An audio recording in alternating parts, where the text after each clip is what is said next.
بسم الله الرحمن الرحيم الحمد لله رب العالمين والصلاة والسلام على نبيه الأمين وعلى آله وصحبه والتابعين ومن تبعهم بإحسان إلى يوم الدين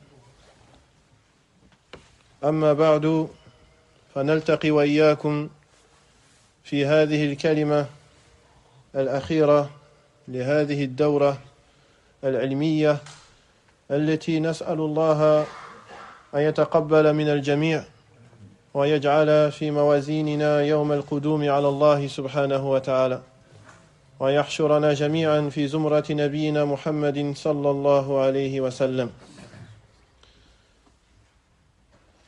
فعن عبد الله بن مسعود رضي الله تبارك وتعالى عنه قال: من كان منكم متأسيا فليتأسى بأصحاب رسول الله صلى الله عليه وسلم فإنهم كانوا أبر هذه الأمة قلوبا وأعمقها علما وأقلها تكلفا وأقومها هديا وأحسنها حالا، قوم اختارهم الله لصحبة نبيه صلى الله عليه وسلم ولإقامة دينه، فاعرفوا لهم فضلهم واتبعوهم في آثارهم فإنهم كانوا على الهدى المستقيم. كلام عظيم يكتب بماء الذهب من هذا الصحابي الجليل عبد الله بن مسعود رضي الله عنه. Donc, on va finir cette dernière conférence et on demande l'assistance d'Allah subhanahu wa ta'ala dans cela. On commence avec la parole d'Abdullah ibn Mas'ud radiyallahu anhu qui nous dit: quiconque parmi vous souhaite imiter quelqu'un alors qu'il imite les compagnons du messager d'Allah sallallahu alayhi wa sallam. Et ça, c'est une chose qui est innée chez l'être humain. Il va toujours chercher à imiter quelqu'un. Et si on prend l'exemple des enfants, ils vont imiter leurs parents.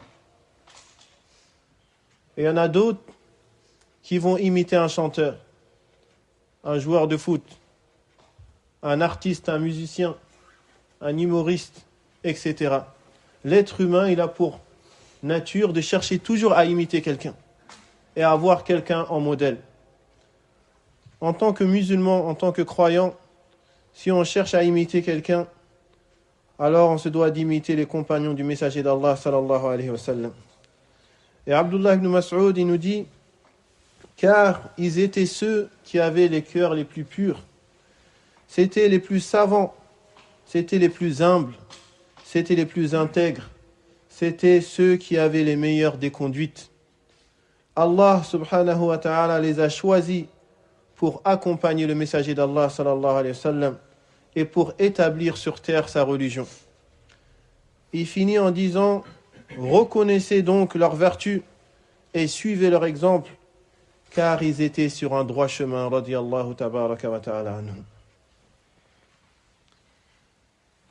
وهذه المحاضرة بعنوان عقيدة أهل السنة والجماعة في أصحاب رسول الله صلى الله عليه وسلم، ونسأل الله للجميع أن يثبتنا الله على الكتاب والسنة ويحشرنا مع أصحاب نبينا محمد صلى الله عليه وسلم ويجعلنا جميعا من الذين يكونون على ما كان عليه نبينا محمد صلى الله عليه وسلم.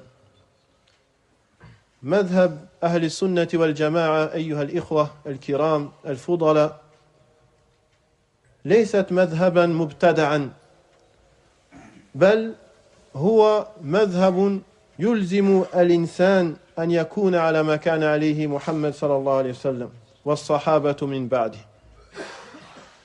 قال شيخ الإسلام ابن تيمية رحمه الله: مذهب أهل السنة والجماعة مذهب قديم معروف قبل أن يخلق الله أبا حنيفة ومالكا والشافعي وأحمد فإنه مذهب الصحابة الذي تلقوا عن نبيهم صلى الله عليه وسلم. هكذا ينبغي أن يكون المسلم والمؤمن متبعا للسلف الصالح أصحاب النبي صلى الله عليه وسلم. بعض الناس يرفضون هذا ويدعون أنهم يتبعون الإمام أحمد، الإمام مالك، الإمام الشافعي إلى آخره. مذهب أهل السنة يعني مذهب الصحابة رضي الله تعالى عنهم. Et il faut savoir, mes chers frères et sœurs, que la doctrine des gens de la Sunna, ce n'est pas une doctrine qui est innovée. Ce n'est pas quelque chose de nouveau. Cette doctrine, consiste à adhérer pleinement à ce sur quoi était le messager d'Allah sallallahu alayhi wa sallam et à le suivre. L'imam Cheikh al-Islam Ibn Taymiyyah a dit: la doctrine des gens de la Sunna est une doctrine ancienne qui était connue et que les gens connaissaient avant même de connaître, ou bien avant même que Abu Hanifa soit créé, avant même que l'imam Malik soit créé, avant même que l'imam Shafi'i soit créé, et avant même que l'imam Ahmed soit créé, avant même les 4 écoles de jurisprudence. Car certains prétendent dire: moi je suis le mazhab de telle école, moi je prends le mazhab de telle école, moi je suis un malikite, moi je suis un hanbalite, moi je suis un shafi'ite. Et lorsque tu leur amènes al-qawl, al-fasil, al-sarih, al-sahih min al-nabi sallallahu alayhi wa sallam, la parole authentique du prophète sallallahu alayhi wa sallam ou bien des compagnons, ils refusent de la prendre en prétendant qu'il suit le madhab de un tel et un tel, alors que le madhab des sahaba était connu avant cela, qui est le fait de revenir à ce sur quoi a été le messager d'Allah sallallahu alayhi wa sallam.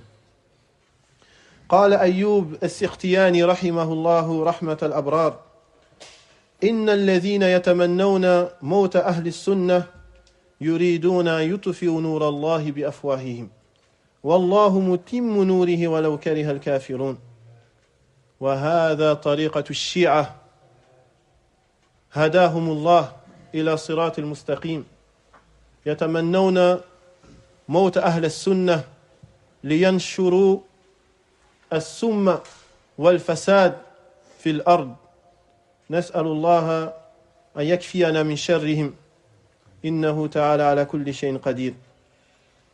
L'imam Ayyub al-Sikhtiyani rahimahullah a dit: ceux qui souhaitent la mort des gens de la sunna, en réalité, ils veulent par cela éteindre la lumière d'Allah de par leur bouche, mais Allah ne fait que étendre sa lumière, même si ceux qui renient la foi le haïssent.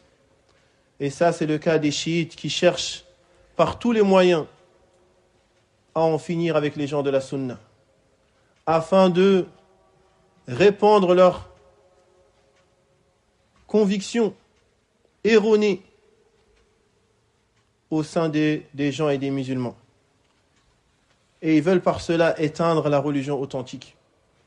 Ils veulent par cela mélanger le faux au vrai et égarer les gens du droit chemin. Qu'Allah subhanahu wa ta'ala nous préserve de leur mal. أيها الإخوة، من عقيدة أهل السنة في الصحابة رضي الله تعالى عنهم وجوب محبتهم جميعا. عن البراء بن عازب رضي الله عنهما عن النبي صلى الله عليه وسلم أنه قال في الأنصار: لا يحبهم إلا مؤمن ولا يبغضهم إلا منافق من أحبهم أحبه الله ومن أبغضهم أبغضه الله رواه البخاري ومسلم. Parmi la croyance des gens de la sunna, il y a le fait d'aimer obligatoirement les compagnons du messager d'Allah sallallahu alayhi wa sallam. Le fait de les aimer tous et de ne pas les haïr. En effet, Al-Bara ibn Azib, un des compagnons du messager d'Allah sallallahu alayhi wa sallam, nous dit: Et nous rapporte que le messager d'Allah sallallahu alayhi wa sallam a dit, en parlant des Ansar, les habitants de la Mecque, de Médine, il nous dit, en parlant d'eux, seul le croyant les aime et seul l'hypocrite les déteste. Celui qui les aime, alors Allah l'aime, et celui qui les déteste, alors Allah le déteste. Et comment un croyant peut détester les compagnons du messager d'Allah sallallahu alayhi wa sallam? Comment la personne qui est douée de raison peut arriver à détester ceux qui ont combattu et qui ont aidé et qui ont transmis la religion d'Allah subhanahu wa ta'ala? On l'a dit précédemment, comme l'a dit l'imam Ibn al-Qayyim, Lawla humu ma kana fil ardi muslim. S'il n'y aurait pas eu les Sahaba, s'ils n'auraient pas transmis cette religion, s'ils n'auraient pas vendu ce qu'ils avaient de plus cher, qui est leur vie et leur bien, pour que la parole d'Allah soit la plus haute aujourd'hui, qui parmi nous aujourd'hui serait musulman? Comment un croyant peut haïr et détester les compagnons du messager d'Allah sallallahu alayhi wa sallam? قال الإمام الطحاوي رحمه الله ونحب أصحاب رسول الله صلى الله عليه وسلم ولا نفرط في حب أحد منهم ولا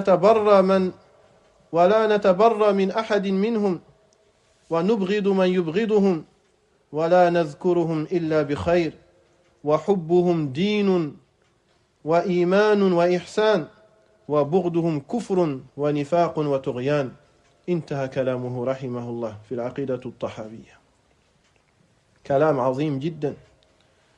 الإمام الطحاوي رحمه الله من أئمة أهل السنة, qui fait partie des grands imams des gens de la sunna, a dit: nous aimons les compagnons du messager d'Allah sallallahu alayhi wa sallam et nous n'exagérons pas dans notre amour pour eux, comme c'est le cas des chiites qui vont exagérer dans l'amour de Ali ibn Abi Talib jusqu'à lui donner des choses que seul Allah mérite, jusqu'à lui donner des droits que seul Allah subhanahu wa ta'ala mérite.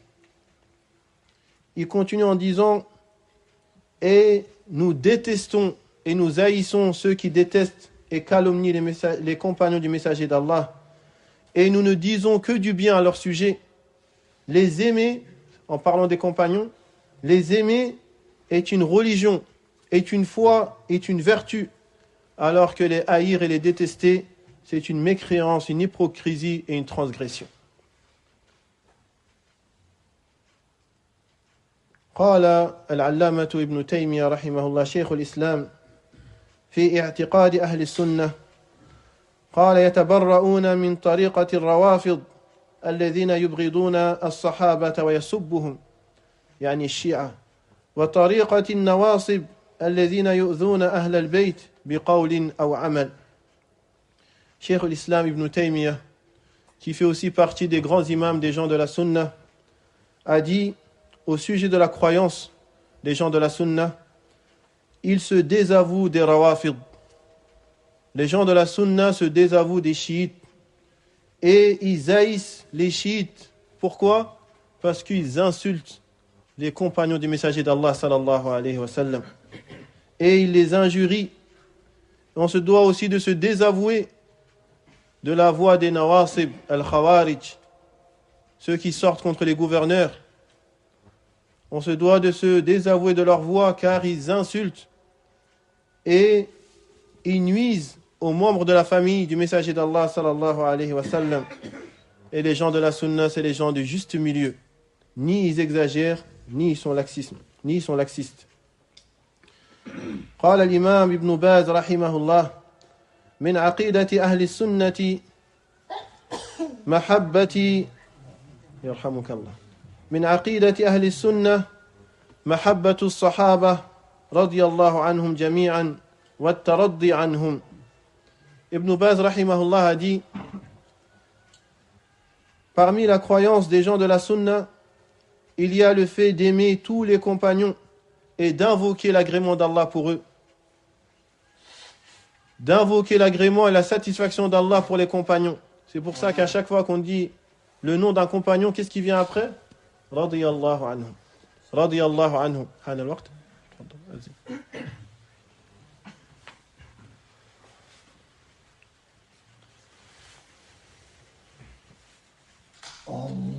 الله أكبر الله أكبر الله أكبر الله أكبر أشهد أن لا إله إلا الله أشهد أن لا إله إلا الله أشهد أن محمدا رسول الله أشهد أن محمدا رسول الله حي على الصلاة حي على الصلاة حي على الفلاح حي على الفلاح الله أكبر الله أكبر لا إله إلا الله لا إله إلا الله وحده لا شريك له له الملك وله الحمد وهو على كل شيء قدير اللهم رب هذه الدعوة التامة والصلاة القائمة آت محمدا الوسيلة والفضيلة وابعثه مقاما محمودا الذي وعدته في واحد عنده أذان يرن من عنده هاتف يرن أذان يطفيه بارك الله فيك أيوة طيب بارك الله فيك. Donc on disait que parmi la croyance des gens de la Sunna, c'est le fait d'aimer les compagnons et d'invoquer l'agrément d'Allah et la satisfaction d'Allah en leur faveur. Et pour nous, ça peut nous paraître quelque chose de logique, c'est quelque chose de naturel. Après tout ce que vous avez entendu concernant Abu Bakr as-Siddiq, concernant Omar ibn al-Khattab, concernant ce qu'on a dit sur la patience et l'endurance des compagnons, c'est quelque chose qui vient automatiquement à l'esprit de chaque musulman et chaque croyant sincère. Mais sachez qu'il y a des gens qui ne le font pas, cette chose-là. Il y a des gens qui cherchent à se rapprocher d'Allah en insultant Abu Bakr as-Siddiq jour et nuit. Il y a des gens qui disent que le premier à rentrer en enfer, c'est Abu Bakr as-Siddiq. Wala iyazu billah min aqwalihim. Wala hawla wala quwwata illa billah. Inna lillahi wa inna ilayhi raji'un. ومن عقيدة أهل السنة والجماعة أن الصحابة كلهم عدول لأن الله سبحانه وتعالى أثنى عليهم ورضي عنهم. وعليكم السلام. Parmi les croyances des gens de la Sunna, des gens qui restent sur ce quoi a été le messager d'Allah sallallahu alayhi wa sallam, c'est que tous les compagnons sont intègres et sont dignes de confiance. Et car Allah subhanahu wa ta'ala a lui-même fait les éloges des compagnons et il nous a dit qu'il les a agréés et qu'il est satisfait d'eux. قال الله سبحانه وتعالى كنتم خير أمة أخرجت للناس تأمرون بالمعروف وتنهون عن المنكر وتؤمنون بالله. هذه الآية نزلت في من يا عباد الله؟ من كانت أمة في هذا الوقت؟ أليس الصحابة؟ هذه الآية نزلت في الصحابة والله سبحانه وتعالى أثنى عليهم بهذا الثناء العظيم كنتم خير أمة أخرجت للناس. فكيف نسبهم بعد هذه التزكية العظيمة من رب السماوات والأرض؟ Allah subhanahu wa ta'ala a dit dans le Coran, dans la traduction de ces versets, vous êtes la meilleure communauté qu'on a fait sortir pour les gens. Vous ordonnez le bien, vous interdisez le mal et vous croyez en Allah. Ce verset, il est descendu sur qui, les frères? Qui était la communauté à ce moment-là, lorsque ce verset est descendu? N'est-ce pas les compagnons du messager d'Allah? Comment une personne, après qu'Allah a fait les éloges de ses meilleures personnes en disant vous êtes la meilleure communauté, comment une personne peut oser par la suite venir insulter et dénigrer un des compagnons parmi les compagnons du messager d'Allah sallallahu alayhi wa sallam? وقال الله تعالى والسابقون الأولون من المهاجرين والأنصار والذين اتبعوهم بإحسان رضي الله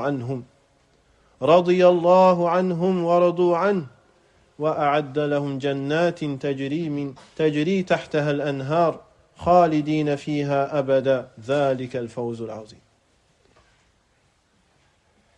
الله رضي عن الصحابة رضوان الله تبارك وتعالى عليهم أجمعين. قال العلامة ابن كثير في هذه الآية أخبر الله العظيم أنه قد رضي عن السابقين الأولين من المهاجرين والأنصار والذين اتبعوهم بإحسان.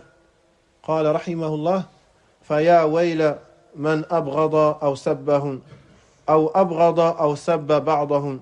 انتهى كلامه رحمه الله. ويل له من يصب الصحابة ويل له. Allah subhanahu wa ta'ala dans le Coran nous dit et les premiers à embrasser l'islam parmi les muhajirin et les ansar ainsi que ceux qui les suivent dans la piété, Allah les agrée et ils agréent Allah. Il n'y a pas meilleur éloge que cela. Allah les a agréés. Allah est satisfait d'eux. Et eux sont satisfaits d'Allah subhanahu wa ta'ala. Il leur a préparé des jardins sous lesquels coulent des rivières où ils y resteront éternellement. Voilà le succès suprême. L'imam Ibn Kathir, rahimahullah, dans l'explication de ce verset, il dit Allah le Tout-Puissant nous a informé qu'il est satisfait des premiers qui ont embrassé l'islam, les muhajirin et les ansar, et de ceux qui les ont suivis avec piété, ceux qui suivent les compagnons. Donc ce qu'on doit tous, la chose qui nous est obligatoire à nous tous, c'est quoi? C'est de suivre les compagnons du messager d'Allah sallallahu alayhi wa sallam. De ne pas suivre un tel et un tel et un tel. De ne pas suivre l'imam, de ne pas suivre le conférencier un tel. De ne pas suivre le shir un tel. De revenir à ce sur quoi était le messager ainsi que ses compagnons. Et donc il continue Ibn Kathir en disant malheur donc à celui qui déteste ou bien qui maudit les compagnons ou certains parmi eux. Malheur à lui, malheur à lui. Comment cette personne-là elle peut avoir le culot, après qu'Allah a fait les éloges des meilleurs des créatures après les prophètes et les messagers, il peut venir et insulter et maudire l'un des compagnons du messager d'Allah sallallahu alayhi wa sallam. قال العلامة ابن باز رحمه الله إن صحابته صلى الله عليه وسلم خير الأمة وأفضلها فيجب حسن الظن بهم واعتقاد عدالتهم وأنهم خير الأمة بعد رسول الله صلى الله عليه وسلم وأنهم حملة السنة وحملة القرآن فوجب السير على منهاجهم وترضي عنهم جميعا. انتهى كلامه رحمه الله في مجموع الفتاوى. L'imam Ibn Baz rahimahullah a dit les compagnons du messager d'Allah sallallahu alayhi wa sallam sont les meilleurs de la communauté et ce sont les plus vertueux. Il est donc obligatoire de les aimer, de croire en leur intégrité et de reconnaître qu'ils sont les meilleurs de la nation. Après le messager d'Allah sallallahu alayhi wa sallam, ils sont ceux qui ont porté l'étendard du Coran et de la Sunna. Ils sont ceux qui ont transmis la révélation d'Allah subhanahu wa ta'ala. Il est donc obligatoire de les suivre et de les prendre en exemple et d'invoquer l'agrément d'Allah en leur faveur. C'est ça la croyance des gens de la Sunna. D'invoquer l'agrément d'Allah pour les compagnons du messager d'Allah sallallahu alayhi wa sallam. ومن أصول أهل السنة والجماعة أيها الإخوة سلامة قلوبهم وألسنتهم لأصحاب رسول الله صلى الله عليه وسلم. سلامة القلب من البغض والغل والحقد والكراهة وسلامة ألسنتهم من كل قول لا يليق بهم فقلوب الصحابة مملوءة بالحب والتقدير والتعظيم لرسول الله صلى الله عليه وسلم فينبغي أن يتأسى أهل السنة بهم لأن محبتهم من محبة رسول الله صلى الله عليه وسلم ومحبة رسول الله صلى الله عليه وسلم من محبة الله عز وجل. Et parmi les principes fondamentaux des gens de la sunna, de ceux qui suivent le messager d'Allah, il y a la pureté de leur cœur et de leur langue envers les compagnons du messager d'Allah sallallahu alayhi wa sallam. La pureté du cœur, c'est-à-dire que tu ne dois pas avoir de la haine, de la rancœur, de l'aversion et de l'animosité envers les compagnons du messager d'Allah. La pureté de la langue, c'est-à-dire que tu t'abstiens de parler sur eux d'une parole qui serait indigne envers les meilleurs des créatures. Et les cœurs des gens de la sunna sont remplis d'amour, de respect et de vénération pour les compagnons du messager d'Allah sallallahu alayhi wa sallam. Car les aimer revient à aimer qui? Le messager d'Allah. Si tu aimes les sahaba, ça veut dire que tu aimes un Nabi sallallahu alayhi wa sallam. Si tu détestes les sahaba, ça veut dire que tu détestes un Nabi sallallahu alayhi wa sallam. Il n'y a pas de doute sur ça.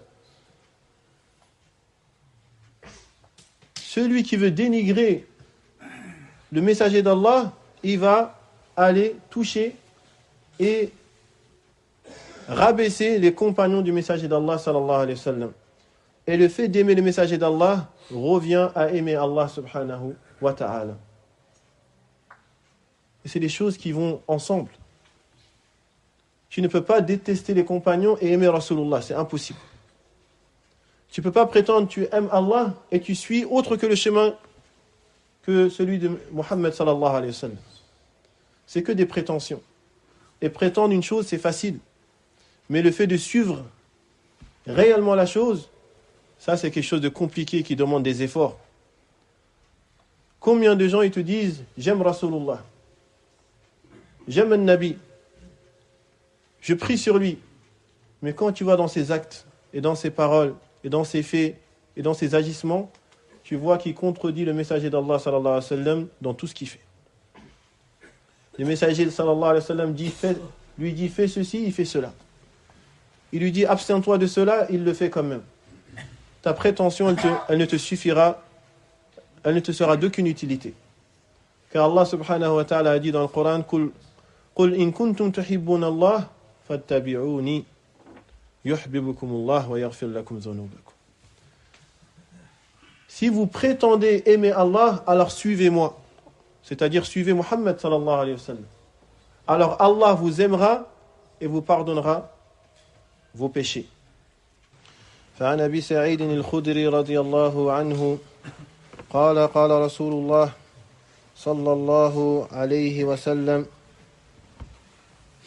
لا تصبوا أصحابي فلو أن أحدكم أنفق مثل أحد ذهبا ما بلغ مد أحدهم ولا نصيفه رواه البخاري ومسلم رحمهما الله. Le messager d'Allah sallallahu alayhi wa sallam a dit « N'insultez pas mes compagnons, car si l'un d'entre vous dépensait l'équivalent du mont Uhud, cette grande montagne, si l'un d'entre vous dépensait l'équivalent de cette grande montagne en or, alors cela ne représenterait même pas la poignée que l'un des compagnons du messager d'Allah sallallahu alayhi wa sallam dépenserait. Et encore moins que ça, même pas la moitié de la poignée d'un des compagnons du messager d'Allah. C'est-à-dire que si toi tu viens à dépenser des millions d'euros pour la cause d'Allah et pour la religion d'Allah, et qu'un compagnon il venait à dépenser quelques centaines d'euros, il aurait plus de récompense auprès d'Allah que toi. Pourquoi? Parce qu'il a plus de mérite que toi. Quel plus grand mérite que d'avoir accompagné Rasulallah sallallahu alayhi wa sallam? Y a-t-il un plus grand mérite? quel privilège et quel cadeau de la part d'Allah subhanahu wa ta'ala lorsqu'il a donné à ses compagnons le privilège d'être en compagnie de Rasulullah sallallahu alayhi wa sallam. قال الإمام مالك إمام دار الهجرة رحمه الله رحمة الأخيار الذي يشتم أصحاب رسول الله صلى الله عليه وسلم ليس له سهم أو قال ليس له نصيب في الإسلام شيئا. الذي يصب أصحاب رسول الله صلى الله عليه وسلم ليس له نصيب من الإسلام. وقال الإمام الأوزاعي رحمه الله من شتم أبا بكر الصديق رضي الله عنه فقد ارتد عن دينه. انتهى من كلامه رحمه الله. L'imam Malik ibn Anas, Sahib al-Muwatta, il a dit, celui qui insulte les compagnons du messager d'Allah sallallahu alayhi wa sallam, alors il n'a aucune part dans l'islam. Il n'a aucune part ni aucune portion dans l'islam. Et l'imam al-Awza'i rahimahullah a dit, celui qui insulte Abu Bakr, alors il a certes renié sa religion. Il a certes renié sa religion. Wal-iyadhu billah. Il a mis une croix sur sa religion. Et on se le répète. Wallah, et nous, ça peut nous paraître incroyable, ça. Comment cette chose va te venir à l'idée d'insulter Abu Bakr? Ça, voilà, tu peux te dire, mais j'ai même pas pensé. Ça m'a même pas traversé l'esprit. C'est une chose que je ne peux même pas m'imaginer.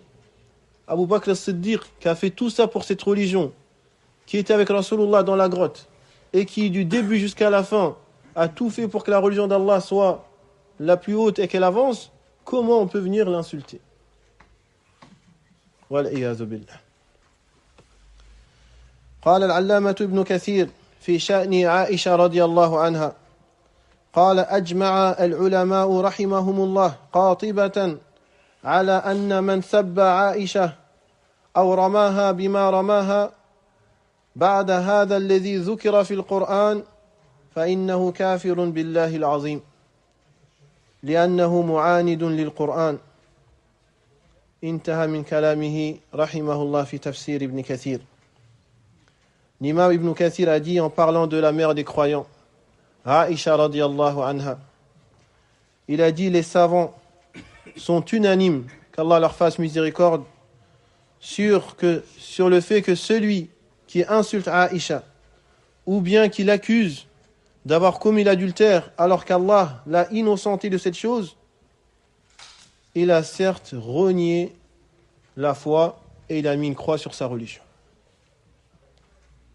Aïcha, Allah subhanahu wa ta'ala l'a innocenté de cette chose qu'on l'avait accusée. Radiyallahu anha, la mère des croyantes. Et il fallait qu'il y ait des gens qui viennent et qui disent que Aïcha elle a commis ça. Parmi des gens qui sont présents actuellement. Il y a une secte qui est présente actuellement, qui se prétend musulmane, qui dit que la première femme à rentrer en enfer, c'est Aïcha. Radiyallahu ta'ala anha. C'est pour ça qu'apprendre la croyance des gens de la sunna, c'est une chose essentielle. Celui qui n'a pas de science, il ne pourra pas faire la différence entre les ambiguïtés. Surtout qu'actuellement, on a l'intelligence artificielle, on a les réseaux sociaux, il y a tout qui passe et il n'y a rien qui filtre. Et la chose qui va te permettre de filtrer, c'est d'apprendre ta religion, d'apprendre la croyance des compagnons du messager d'Allah sallallahu alayhi wa sallam, afin de ne pas t'égarer et de ne pas dévier du droit chemin. Abu Bakr ibn Ayyash radiyallahu anhu قال لا أصلي على رافضي ولا على حروري لأن الرافضي يجعل عمر كافرا والحروري يجعل عليا كافرا. انتهى من كلامه رحمه الله. Abu Bakr ibn Ayyash a dit, je ne prierai jamais sur un rafidi, sur un chiite ou bien sur un khariji, ceux qui sortent contre le gouverneur, car le rafidi, il considère Omar ibn al-Khattab comme un infidèle. Et le khariji, il considère Ali comme quelqu'un qui a renié la foi. Et wallah, ça c'est des choses, tu peux que te tirer les cheveux quand tu entends ce genre de propos. Le Rafidi, il dit que Omar et Abu Bakr sont ceux qui rentreront en enfer, sont les pires des créatures. Et ils ont parmi dans leurs évocations du matin et du soir, le fait de maudire Abu Bakr et Omar chaque matin et chaque soir, en répétant qu'Allah les maudisse, qu'Allah les maudisse, qu'Allah les maudisse. Wal-iyazu billah. Et ça, c'est des choses qui existent, les frères. Ce n'est pas des contes qu'on vous raconte, ce n'est pas des histoires, c'est des choses qui sont réelles. قال الإمام أحمد إمام أهل السنة إذا رأيت رجلا يذكر أحدا من الصحابة بسوء فاتهمه على الإسلام فاتهمه على الإسلام. L'imam Ahmed a dit, si tu vois un homme parler mal d'un compagnon, alors interroge-toi et aie des doutes sur son islam. C'est pas possible. C'est pas des choses qui vont ensemble. Tu es musulman et tu insultes un compagnon. Allahul musta'an. Interroge-toi sur son islam à cette personne-là. ومن عقيدة أهل السنة في الصحابة رضي الله عنهم الإمساك عما شجر بينهم. أجمع أهل السنة والجماعة على وجوب السكوت والإعراض والخوض في الفتن التي جرت بين الصحابة رضي الله عنهم بعد قتل عثمان رضي الله عنه والاسترجاع على هذه المصائب التي أصابت بها هذه الأمة والاستغفار للقتلى من الطرفين والترحم عليهم أجمعين وحفظ فضائل الصحابة والاعتراف لهم بسوابقهم ونشر مناقبهم عملا بقول الله عز وجل والذين جاءوا من بعدهم يقولون ربنا اغفر لنا ولإخواننا الذين سبقونا بالإيمان. وعن عروة قالت لعائشة رضي الله عنها يا ابن أختي أمروا أن يستغفروا لأصحاب النبي صلى الله عليه وسلم فسبوهم رواه مسلم. Et parmi les croyances des gens de la Sunna, c'est qu'ils sont unanimes sur l'obligation de garder le silence et de s'abstenir de s'étendre sur les troubles qui sont parvenus entre les compagnons du messager d'Allah sallallahu alayhi wa sallam après le décès de Uthman ibn Affan radiyallahu anhu. On se doit de s'attrister, et il a dit de faire al-istirja', de dire inna lillahi wa inna ilayhi raji'un, car c'est un malheur qu'a touché la communauté. Lorsqu'il y a eu des conflits entre les sahaba, c'est un malheur qu'a touché la communauté. Mais nous, en tant que croyants, en tant que suiveurs, on se doit de se taire et de s'abstenir de parler de ce qui s'est passé entre eux. Et on se doit d'implorer le pardon d'Allah subhanahu wa ta'ala pour eux et d'implorer la miséricorde d'Allah pour tous, car ils sont tous, radiyallahu anhum, ils sont tous des gens vertueux, des gens de bien. On se doit de répandre leurs mérites conformément à la parole d'Allah subhanahu wa ta'ala lorsqu'il dit « Et ceux qui sont venus après eux disent « Seigneur, pardonne-nous ainsi qu'à nos frères qui nous ont précédés. » Seigneur, pardonne-nous ainsi qu'à nos frères qui nous ont précédés. Ce qui nous est obligatoire, c'est d'implorer le pardon d'Allah pour les sahaba, d'implorer la miséricorde d'Allah pour les sahaba, et non pas de les insulter, et non pas de les dénigrer, et non pas de parler en mal d'eux, et de répandre leurs défauts, etc. Ça, c'est pas le chemin des gens de la sunna. Ça, c'est le chemin des gens de l'innovation, des gens des passions qui se sont déviés du droit chemin. Et Urwa, il nous rapporte que Aïcha radiallahu anha lui a dit, et ce hadith il est rapporté par l'imam Muslim, elle lui a dit « Ô mon neveu, Allah leur a demandé d'implorer le pardon d'Allah pour les compagnons, ils se sont mis à les injurier. » Subhanallah. Les chiites, Allah leur a demandé d'implorer le pardon d'Allah pour les compagnons, ils se sont mis à les insulter et à les maudire. Ayn al-uqul. Où est passée leur raison? Ces versets qui sont tirés du Coran, qu'est-ce qu'ils en font? Ils les prennent et les jettent à la poubelle. Allahu al-musta'an. قال أبو عثمان الصابوني في عقيدة أهل السلف وأصحاب الحديث ويرون الكف عما شجر بين أصحاب رسول الله صلى الله عليه وسلم وتطهير الألسن عن ذكر ما يتضمن عيبا لهم ونقصا فيهم ويرون الترحم على جميعهم والموالاة لكافتهم. انتهى كلامه رحمه الله. L'imam al-Sabouni, qui fait partie des imams des gens de la Sunna, a dit au sujet de la croyance des salafs et des gens du hadith, ils s'abstiennent de discuter sur les différends qui sont survenus entre les compagnons et ils s'abstiennent de toute parole qui peut être considérée comme un défaut pour les compagnons ou une imperfection à leur égard, et se doit de s'engager solennellement à implorer le pardon d'Allah et la miséricorde pour les compagnons, et il se doit de faire preuve de loyauté envers tous les compagnons. ومن عقيدة أهل السنة أيها الإخوة الكرام أن نشهد لمن شهد له النبي صلى الله عليه وسلم بالجنة. Parmi la croyance des gens de la Sunna, c'est le fait qu'on atteste et qu'on témoigne du paradis pour quiconque le messager d'Allah sallallahu alayhi wa sallam a témoigné du paradis durant son vivant. Il y a des hadiths où le prophète sallallahu alayhi wa sallam a dit un tel, vous êtes tous au paradis. Donc vu que le prophète sallallahu alayhi wa sallam a témoigné pour eux, on ne peut pas nous venir et dire non, ils ne sont pas au paradis. Qui es-tu? Qui es-tu pour dire le contraire de ce qu'a dit le messager d'Allah sallallahu alayhi wa sallam? La tuqaddimu bayna yadayi Allahi wa rasulih. Ne devancez pas Allah et son messager. قال الإمام الطحاوي رحمه الله العشرة الذي سماهم رسول الله صلى الله عليه وسلم وبشرهم بالجنة نشهد لهم بالجنة على ما شهد لهم رسول الله صلى الله عليه وسلم وقوله الحق وهم أبو بكر وعمر وعثمان وعلي وطلحة وزبير وسعد وسعيد وعبد الرحمن بن عوف وأبو عبيدة بن جراح وهو أمين هذه الأمة رضي الله عنهم أجمعين. L'imam al-Tahawi rahimahullah, dans la croyance des gens de la Sunna, il a dit que les 10 personnes que le messager d'Allah sallallahu alayhi wa sallam a nommées et il leur a annoncé de leur vivant qui sont parmi les gens du paradis, nous témoignons qu'ils seront aussi au paradis. Sur la base de ce que le messager d'Allah sallallahu alayhi wa sallam nous a dit, et sa parole c'est une parole de vérité.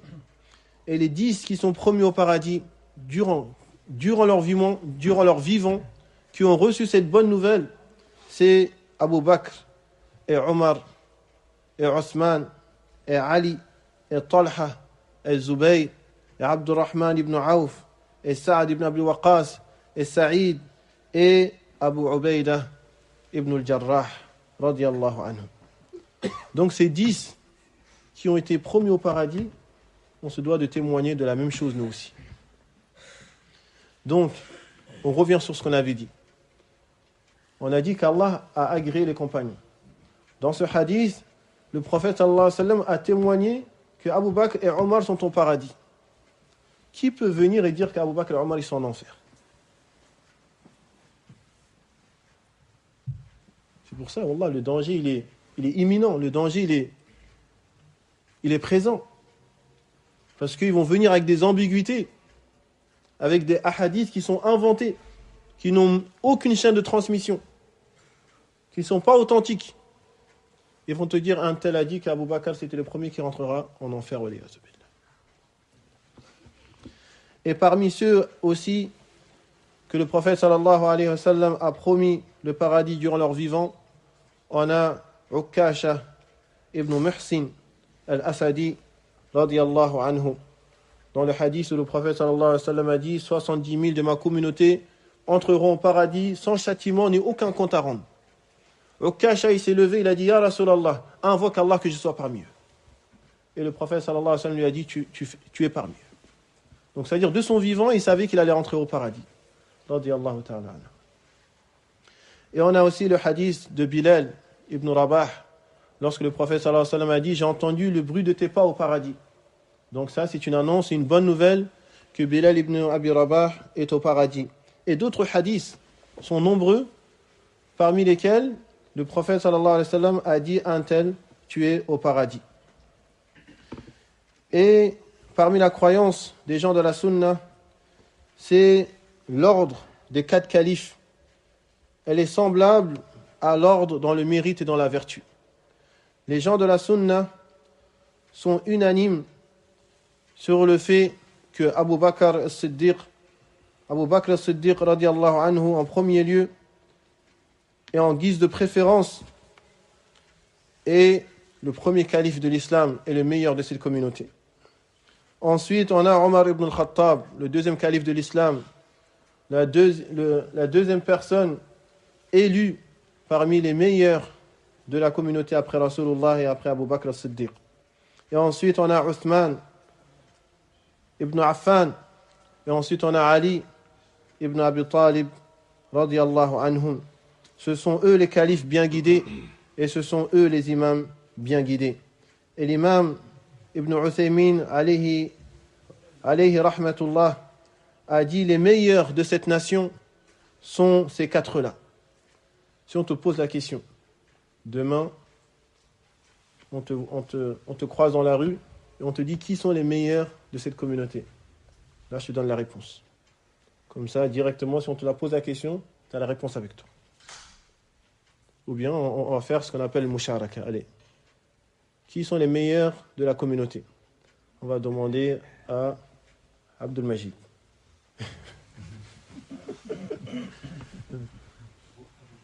Abu Bakr as-Siddiq, Omar ibn al-Khattab, Uthman ibn Affan et Ali ibn Abi Talib. Et il y en a d'autres qui ne disent pas ce que tu dis. Il y en a d'autres, parmi des sectes égarées, qui disent que le meilleur de la communauté, c'est Ali ibn Abi Talib. Et on va y venir tout de suite. Et donc il dit l'imam Ibn Uthaymin alayna wa alayhi rahmatullah que ce sont eux les 4 meilleurs de la communauté, ce sont eux dans cet ordre qu'on a cité, les 4 califes de l'islam. Il dit pour que nous ne disions pas il y a une injustice dans le califat. Parce que les Rawafid, ils prétendent que Ali ibn Abi Talib a subi une injustice. Et ils prétendent à tort que Abu Bakr et Omar et Uthman ont tous fait injustice et ont lésé Ali ibn Abi Talib car ils l'ont usurpé du califat. Ta'ala Allahu amma yaquluna 'uluwan kabira. Ils sont prêts à mentir, subhanallah. Ils sont prêts à mentir sur les meilleurs des créatures. Et ça, c'est pas étonnant. Parce qu'Allah subhanahu wa ta'ala a voulu le bien pour ses compagnons. Et a voulu que même après leur mort, que leur compteur de hasanat continue à augmenter. Car le fait de parler à tort sur ton frère, c'est pas des hasanat que tu lui donnes. Quand tu viens, tu fais une injustice, tu parles derrière le dos de quelqu'un, tu fais de la médisance, tu le calomnies, tu es en train de lui donner tes hasanat. Et c'est ce qu'on appelle al-muflis, celui qui a perdu. Yawm al-Qiyamah, il vient, il a insulté un tel, il a frappé un tel, il a pris l'argent d'un tel, il va donner tous les hasanats qu'il a, il va les donner à chacun en fonction de ce qu'il lui a fait. Et s'il a plus les hasanats, on prend les péchés, on lui met à lui, sur son compteur. Donc les sahaba, Allah leur veut du bien. C'est pour ça que ces gens-là, ces égarés, qui vont insulter les sahaba et qui vont mentir à leur encontre et les calomnier, ça ne fait que les augmenter en degrés et ça ne fait qu'augmenter la balance de leur bonne action. Nas'alullah bimannihi wa karamihi an yuwaffiqana jami'an li mardatihi. Wa nas'alullah jami'an an yarzuqana al-fiqha fi ad-din wal 'amala bil 'ilm wal 'inayata bi kitabihi al-'azim واتباع سنة نبيه الكريم اللهم وفقنا لمرضاتك وأعنا على ذكرك وشكرك وحسن عبادتك وثبتنا على الكتاب والسنة حتى نلقاك وأنت راض عنا اللهم إنا نعوذ بك من الفتن والمحن ما ظهر منها وما بطن. اللهم نعوذ بك من الفتن والمحن ما ظهر منها وما بطن. ونسأل الله أن ينصر المسلمين في كل مكان، وأن يعلو كلمته، وأن يصلح أحوال المسلمين في كل مكان يا رب العالمين. ونشكر جميع الإخوة الذين شاركوا في هذه الدورة العلمية الأولى. نسأل الله أن يكتب أجرهم وأن يرفع قدرهم وشأنهم وذكرهم عند الأولين والآخرين. فنسأل الله أن يتقبل من الجميع ويجعل في موازين الجميع موازين الحسنات يوم القدوم على الله سبحانه وتعالى. هذه الدورة تنتهي هنا، ونسأل الله أن ييسر لنا إعادة مثل هذه الدورات العلمية التي فيها منافع، فيها خير، فيها اجتماع على كتاب الله وسنة رسول الله صلى الله alayhi wa sallam. Donc on va s'arrêter là pour aujourd'hui. C'est la fin. Comme toute chose, il y a une fin. On aurait aimé que ça continue, que la conférence et que le séminaire continue pendant des jours et des jours. Mais Inch'Allah, c'est le début d'un grand projet. Et on demande à Allah subhanahu wa ta'ala de nous accorder, ainsi qu'à vous tous, la réussite dans cette vie d'ici-bas et dans l'au-delà, et qui nous préserve des égarements et qui nous raffermisse sur la sunna du prophète sallallahu alayhi wa sallam. Wa akhiru da'wana alhamdulillahi rabbil alamin. Wassalamu alaykum wa rahmatullahi wa barakatuh.